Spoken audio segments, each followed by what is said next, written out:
বাংলাদেশ ব্যাংকের governor doctor Ahsan H Mansur বলেছেন, দেশে 10 থেকে 15টি ব্যাংক থাকলেই যথেষ্ট হতো, কিন্তু বর্তমানে ব্যাংক রয়েছে 64টি।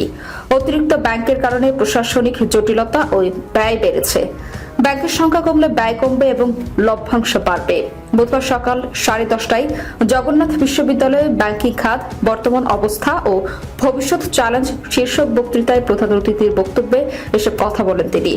বাংলাদেশ অর্থনীতি সমিতি ও বিশ্ববিদ্যালয়ের অর্থনীতি বিভাগ যৌথভাবে এই অনুষ্ঠানের আয়োজন করে। গভর্নর বলেন, দেশের ব্যাংক খাতের সবচেয়ে বড় সমস্যা হল গভর্নেন্স ফেইলর। সরকার ও প্রভাবশালী ব্যক্তি বা পরিবারের নির্দেশে ঋণ দেওয়া হয়েছে। এর পেছনে বাংলাদেশ ব্যাংক সহ সংশ্লিষ্ট বিভিন্ন প্রতিষ্ঠানের অবহেলা রয়েছে, যা অস্বীকার করার উপায় নেই।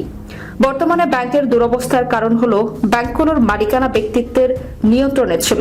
যেমন ইসলামী 5টি ব্যাংক এক করা হলো, সবগুলো ব্যক্তিত্বের নিয়ন্ত্রণে ছিল। ব্যাংকগুলোতে চেক অ্যান্ড ব্যালেন্স না থাকায় 3 লাখ কোটি টাকার মতো দেশ থেকে চলে গিয়েছে। তিনি বলেন, পৃথিবীতে 4টি খাতের মধ্যে ব্যাংকিং খাত রয়েছে তৃতীয় স্থানে, তবে বাংলাদেশে এর অবস্থান প্রথম। ফলে বাংলাদেশেও অন্যান্য আর্থিক খাত ক্ষতির অবস্থানে রয়েছে। এখন আমাদের ভালো অবস্থায় ফিরিয়ে আনতে হবে। এতে দীর্ঘ সময় ধরে কাজ করতে হবে।